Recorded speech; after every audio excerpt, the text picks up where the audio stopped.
When they screw you over, let them think that you are an underdog, and when they are complacent, hit them where it hurts.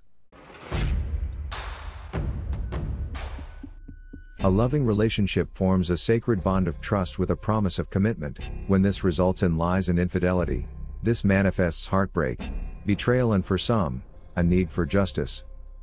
In this episode, it's time for Epic Uno reverse cards. A wife cheated, but was tricked into publicly admitting to having the affair and herpes.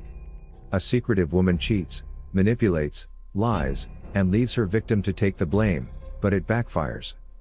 Followed by a cheating fiancé who was a no-show on the wedding, to which a grandma evolved into Medusa with a mission.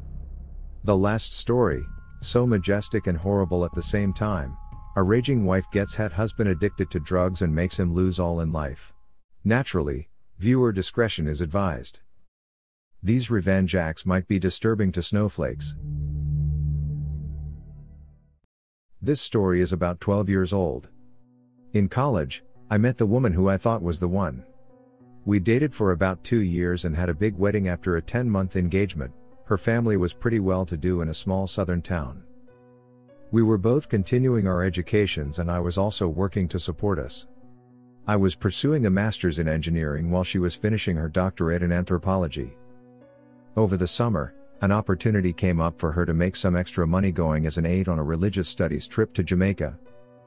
I didn't hesitate when she asked me about it. I mean, she was going to get to visit Jamaica and get paid for it. I saw no downside other than missing her being at home for 6 weeks. Little did I know at the time, but she had been sexy timing the professor. He had hung out with us, smoked my weed and drank my freaking beer. I considered him a friend, but he was the one who arranged the trip for a couple months. It was a getaway for them to bang all over the island. I, clueless and happy, went about the weeks while she was gone, taking extra shifts so I could match what she made in our account and surprise her. What a dipshit, right? One of the students from the trip actually sought me out to clue me in. I didn't believe him until I started looking for evidence on my own. I broke down and checked her texts while she was sleeping, and nothing was there. There were a few audio files, so I decided to listen, and there it was, a message from that giant asshole saying how exciting it was that I almost caught them. I opened up her laptop and hit the emails after that. It was piles and piles of doo-doo, making fun of me for not knowing, sexy timing in our bed, and laughing about it. There was so much, and I was so heartbroken. Still too hurt to take any action. I was lost.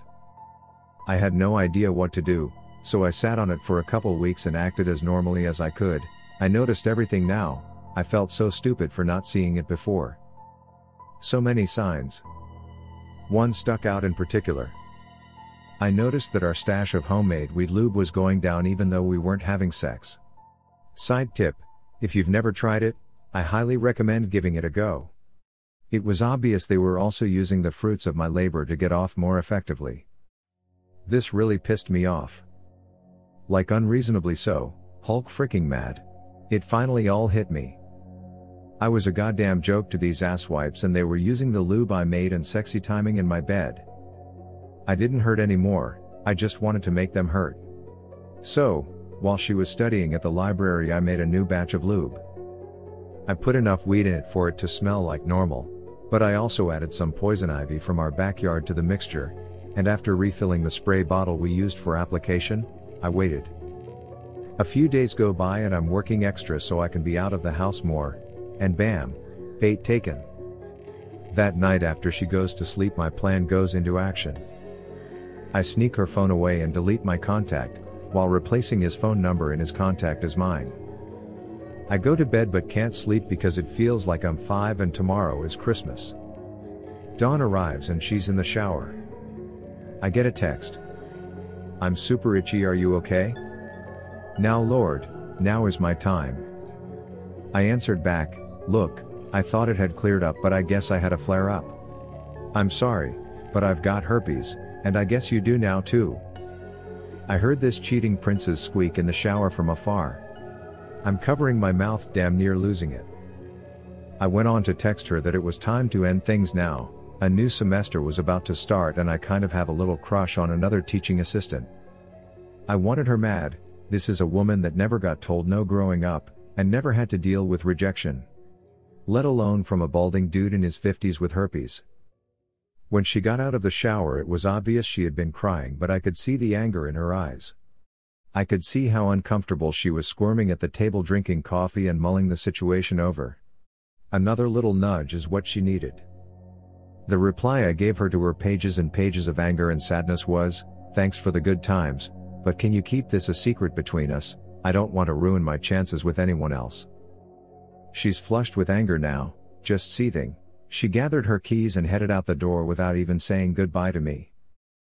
The audacity of this woman. I knew where she was going. I booted up her laptop and set it to reformat, deleting her dissertation and any notes pertaining to it before following her to campus. I parked a few lots over and rush over to his office, where I find her screaming at him for giving her herpes. There's lots of people there. Professors, aides, students, other faculty. I'm dying. He is beyond embarrassed and confused as frick. She is ugly, crying in front of her peers. I'm in heaven. I didn't even care that people were going to think I had herpes too. It was a bliss. The fallout was apocalyptic in their department.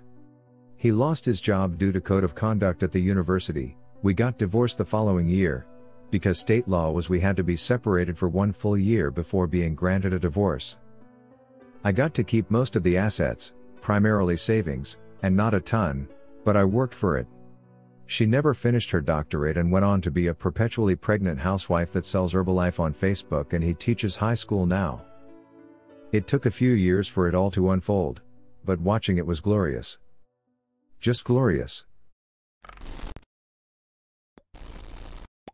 In 2008, I met this amazingly awesome girl in school.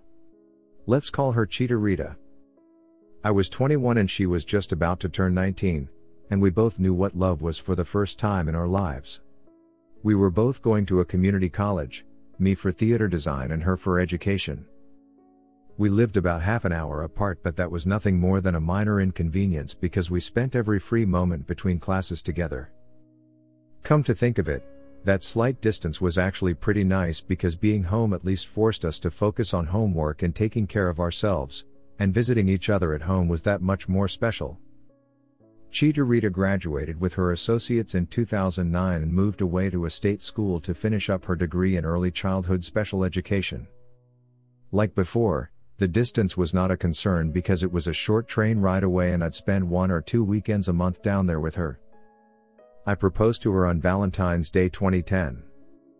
School wasn't really my thing and I ended up enlisting in the USAF that following May. I got moved halfway across the country to a place neither of us had ever imagined visiting. However, like before, we wouldn't let distance get in our way. Now it should be noted that her mom did not like me. I still don't know why, but she was always the loudest, rudest, most annoying and disrespectful teabag I've ever met. She was from the city and she married into a family of farmers that owned the land since the 1870s, so that may explain part of her malice. From here on, this evil teabag is EB. Another thing to know is that I have a great memory, and this will be important later on in the story. Anyway, back to the military. I had a 2-week break between my training and leaving for my first duty station, which just happened to be over Christmas and New Year's. Even though we were engaged, we hadn't really put any consideration into actually getting married. She wanted something small with her family and cousins, and I was completely okay with going to a courthouse and getting it over with. I don't want to sound like I was trying to pressure her into that, but the way I saw it, I would be living in barracks in a few weeks and being married would get me a full monthly housing allowance, which I would save to have a wedding ceremony when we had time in another year or two. Basically, get really married now, don't tell anyone, because they would all get hella upset for not being involved, and have a fake wedding ceremony later that would include both of our families and friends.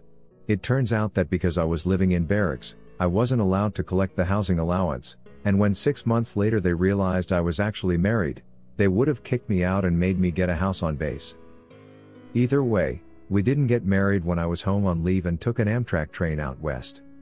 I highly recommend traveling cross-country by train if you have the time. The first time we were able to see each other after that was during her spring break, which was the first part of March.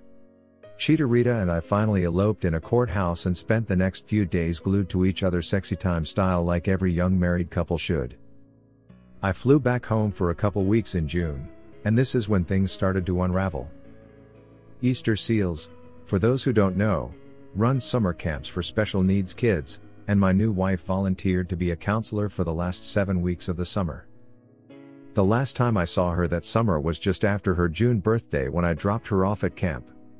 The rest of the summer was hit or miss getting in touch with her since she was on the clock 24 hours a day for 5 days a week, and I completely understood her commitment to those kids. When she was back in school the following fall, she became increasingly distant, making excuses about how her phone would be randomly dead at oddly predictable times every week. She flew out to spend Christmas with me in our new house, technically a shitty, mostly empty duplex, and things felt amazing like they had been. After that, however, she went back to being super reclusive like she was the previous semester. Fast forward to May 2012. I took a whole month of leave to fly home for her graduation and to help move her in with me. I barely recognized her. Every bit of Cheetah's communication with me was forced and so phony that I should have known what was really happening all along. She had set up what she called mock interviews with a couple grade schools near her hometown, and I actually believed that she was doing it just to get experience interviewing. What an idiot. When I finally started to catch on to how serious she was about getting a job in our home state, she broke down crying and made it seem like I was forcing her to choose between me and her career, and of course I wanted to put our marriage before anything else. Obviously I returned to base without her. A couple weeks later I pressured her into telling me what the hell was going on. She fell in love with one of her fellow camp counselors and let the affair go on for about 9 months, with claims that she was going to tell me but didn't know when, the usual. Too guilty to tie your own shoes bullshit, and she honestly expected me to walk away from our relationship right then and there. No. I fought tooth and nail to hold us together for 2 months before filing the divorce. I'm skipping a bunch of sappy details here, but the divorce was filed late August and became final that December, mandatory 90-day waiting period in my state. The pain I suffered in that one-sided relationship is something I would never wish on anybody unless they truly deserved it. Apparently EB whispered all kinds of lies to her about how I joined the military to get away from her and actually had the gall to blame me for all the crying and misery her oldest child was going through. My soon-to-be ex never admitted who was blaming me for everything, but I was really close to her dad and siblings, so I can't imagine that they would ever suspect me. EB was so manipulative that by Halloween they had all turned against me. At that point I had it. I was near suicidal and my anxiety attacks were hitting basically every day. I was miserable, tired of being lied to, tired of the slander, tired of being the bad guy when I was the one who was attacked here. It was time for the Uno reverse card. It started with sending texts to her brothers and sisters saying, "Hey, I'm actually your brother-in-law. Nice to know that we don't keep secrets, right?" Cheetah exploded. But that was just the beginning. I wrote a 3,000-word letter explaining in every detail I could recall exactly what happened, the fact that we were married, including copies of the marriage license and certificate. I added our plans for the future and how I was the only one living up to our expectations, where she met the guy she was sexy timing behind my back, his name, address, phone number and camp counselor name. This way, Cheetah would have a harder time refuting it, and a bunch of other information that she made me keep secret from them. I sent copies to everyone in her extended family. Well, everyone I had an address of. This included her roommates, the summer camp she worked at, close professors she had brought up in old conversations. I couldn't be so rude to forget the principal of the school she ended up working at. Calling the fallout catastrophic is an understatement. Her super devout Catholic family basically disowned her. Her reputation at her former school was shattered and the tension at her new job was apparently high enough that Cheetah was forced to resign from her position before Christmas break started. Getting those secrets off my chest was the most cathartic moment of my life. My boyfriend and I were together for 9 years. On our 7th anniversary he proposed and I said yes. But we decided that we'd get married after 2 years so we'd have time to save up enough for the wedding, our future kids, etc. Our families were ecstatic except for his mother. Let's call her Toxica, as in toxic human being. I don't know why, but she never liked me since day one, and she was not shy in showing it. She would incessantly accuse me of being a whore, but mainly being a gold digger. I'm not trying to brag, but I earn more than her son, and I came from a well-off and respected family in our community. This will be important later on. Whilst preparing for the wedding, his mom took pleasure in being a goddamn pain in the butt. Toxica would make changes about the details of the wedding without informing me or her precious boy. Such as informing my guests that their invitations were revoked to accommodate her chosen guest, whom I've never met or heard about before. Mess with the seating arrangements, and change the menu and arrangements, etc. I had to pay twice, literally twice, just to revert the changes she made. Of course, it did not sit well with her, so being the ever-mature adult that she is, she cried and threw a tantrum, a freaking tantrum. I am not a confrontational person, and I easily get anxious when I feel tension arise. Thank God my fiancé's grandparents, from his father's side, were really lovely people, and of course my beautiful grandma. They were the main reason why I was able to put up with all the bullshit she was doing. Belittling was one of Toxica's hobbies, so it did not come as a surprise when she berated me about my wedding dress, which was gorgeous by the way, and it was handmade by my mom's best friend, who's like my second mother. It took a year and 3 months to finish the dress. In short, the dress was really special to me. I never ever raised my voice nor said anything negative about Toxica. But the straw that broke the camel's back was when she stole my wedding dress 2 months before the wedding and destroyed it because she didn't like design. I had a full-on anxiety attack when I found about what she'd done, and whilst my anxiety attack, she never lifted a finger to help. She was on her usual routine, calling my anxiety attack as a cry for attention and that I was just being overdramatic. It was too late to fix the dress, so I ended up buying a new wedding dress. By this time we were way over our budget for the wedding because of this monster. Wedding day comes, lo and behold, my dashing fiancé was a no-show. No one knew where he was and no one could reach him. I was devastated, and a crying mess. And of course, Toxica thought it was a perfect opportunity to verbally attack and mock me. To be honest, it still hurts me every time I remember this. Up to this day I honestly believe nothing will ever make me feel so pathetic. I showed up to work the following day, desperately trying to distract myself from all the fiasco. And 3 days after, I found out that he had been cheating on me for a year with a mutual friend. The worst part was we all worked at the same place. As I said, I am not a confrontational person, so I did my best to avoid them and avoid the drama, but this mutual friend he was cheating with, let's call her Troll. Troll started tormenting me by purposely showing off how sweet my ex-fiancé was, how he treats her like a princess, topped with nauseating public display of affection, and was spreading rumors and talking doo-doo about me just to get me riled up, but it didn't work. Troll, with the help of Toxica, started targeting my family. As I mentioned, my family is well respected in our community, and everyone knew what went down between us, so some of our close friends informed us about Toxica's malicious comments about our family. Of course, my ex-fiancé, being the ever-spineless bitch he is, did nothing and sided with his new troll-faced hoe. I am really close with my grandma. She was the one who raised me when both my parents died. I love and respect the woman. She is an epitome of what a classy woman is. She has this aura that was really kind and comforting, but can be very intimidating when the situation calls for it, which is why she is well respected and well loved in our community. She always had a smile on her face and treated everyone well. And if it wasn't for her, I don't think I would make it after all that had happened to me. So when Toxica started bad-mouthing her, I was hell-bent on destroying her and my spineless ex-fiancé. I was beyond furious at this point, thus I started scheming on how I planned to drag them down. I talked to my grandma about it, but she convinced me not to do so and that I should just leave our hometown for a while to take a breather and take some time to heal myself, etc. After weeks and weeks of discussions, and I eventually saw how everything that had happened and currently happening was taking a toll on my mental and emotional health, I conceded defeat to my grandma's idea. So I left, didn't contact anyone from the hometown except my grandma. 2 years passed, and I received an invitation for our high school reunion.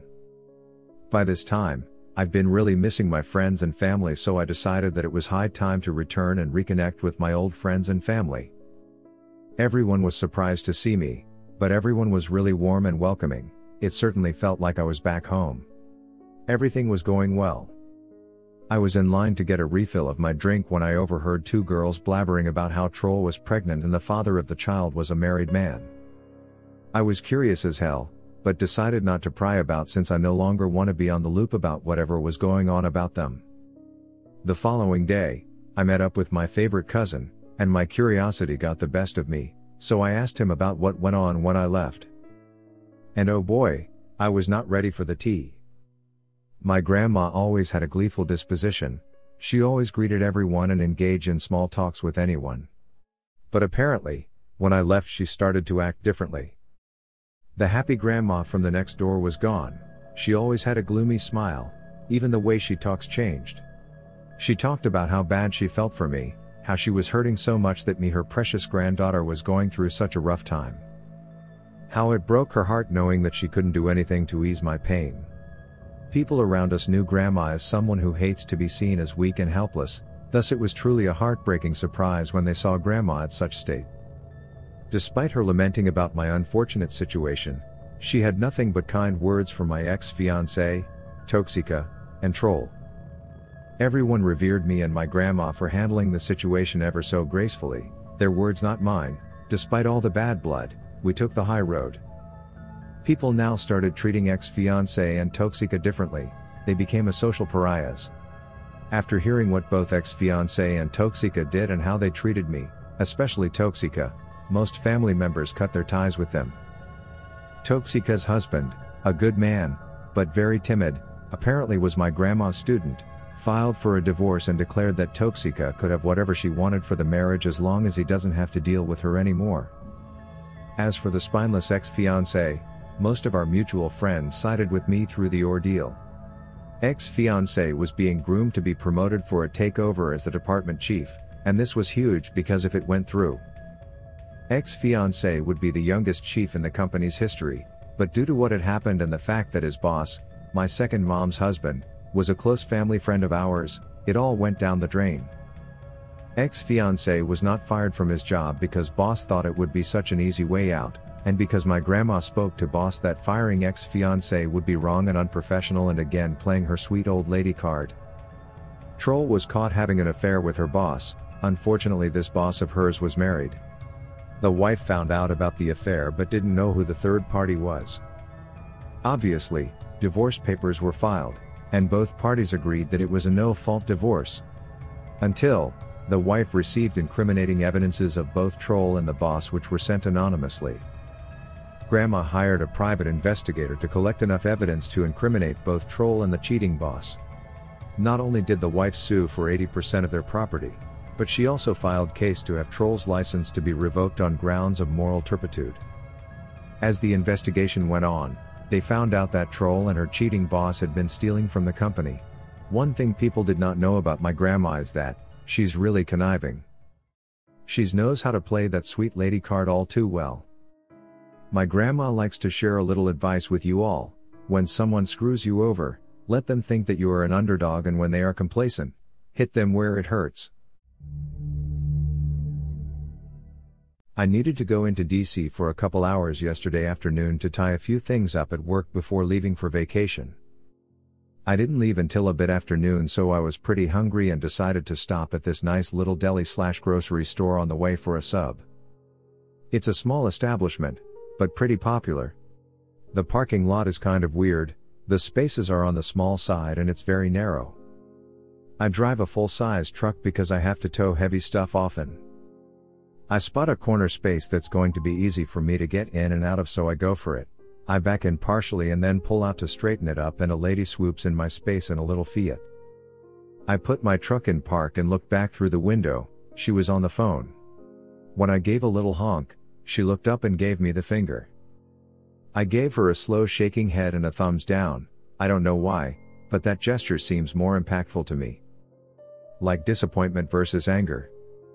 I found myself another spot and started making my way to the deli. The angry lady was still engaged in her conversation and is now behind me walking to the deli. She's talking loudly on her phone about the redneck that almost wrecked her car in the parking lot, trying to gain sympathy from whomever she was speaking to, like I goddamn tried to assault her with my vehicle. So, As I'm in the line to take a number to be served, it clicks, I can frick with her a little bit today. I reach up to take my number, and pull the next 10, tucking them in as I turned around so angry lady didn't see them. I make my way down the line passing out the numbers ahead of hers and mine. Putting 10 people ahead of us to order and receive food. Making her wait an extra 20 or so before she even got to order. Here's where it gets a little fun.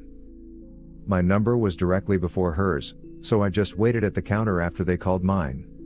As the girl walked up with the next sub, I asked if it was number 469, this was angry lady's order, the girl nodded and I bought both subs, so the deli never called her number.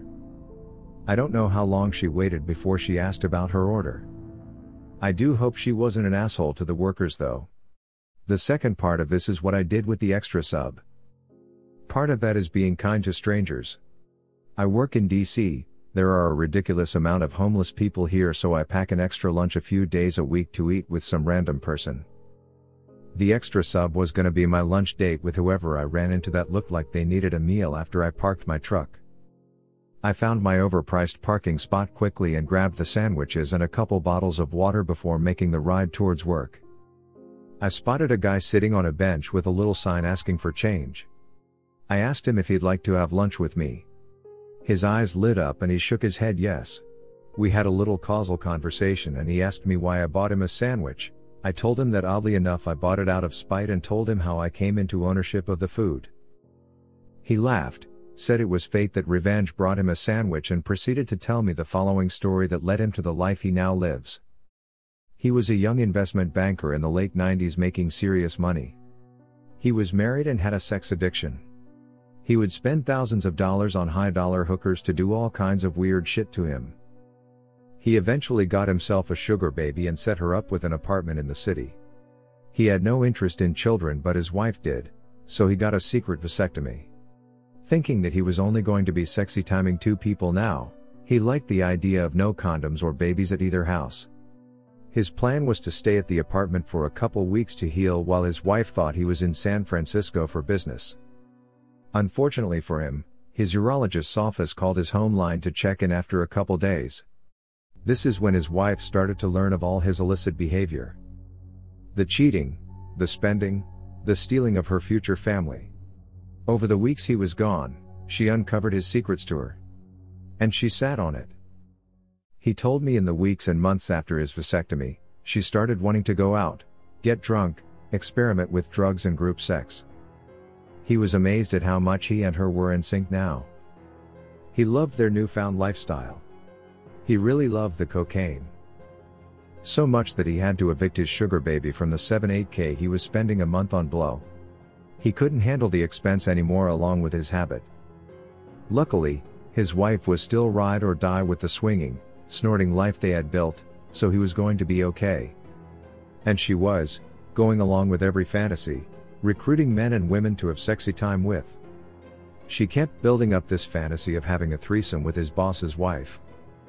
Whispering things in his ear when they were having sexy time. Just really putting her at the forefront of his thoughts. Christmas party time rolls around and the whole staff is wasted. She keeps at him about the forbidden kitten. The boss's wife goes to the restroom and his wife follows her. After a few minutes they come out and the boss's wife waves at him. As his wife approaches, she tells him that she's down to swap and that's why she waved. Next time she goes to the restroom he should just follow her in. She kept him at her side and fluffed until she sent him gleefully trailing behind his superior's wife into the restroom. No, that is not at all what she was waving for. Wifey had said that he didn't think she had seen him all night and a wave would make him feel better. He exposed himself and said he couldn't wait to taste what her husband left in his wife. After the scream and slap, the party halted. The next day he was fired and subsequently blackballed from his industry. His cocaine habit sucked what little finances he had left after the divorce. He couldn't keep a job after his life fell apart. He's now homeless, and has given sexy time acts for a warm place to sleep and a meal. No, not for this meal. Also, karma already got me for the angry lady at lunch. I walked in on my nana having sexy time in a hot tub last night thinking that the sounds were someone in trouble. Thank you for enjoying this episode, which was made with artificial love. Subscribe or give me some sugar by smashing the like button.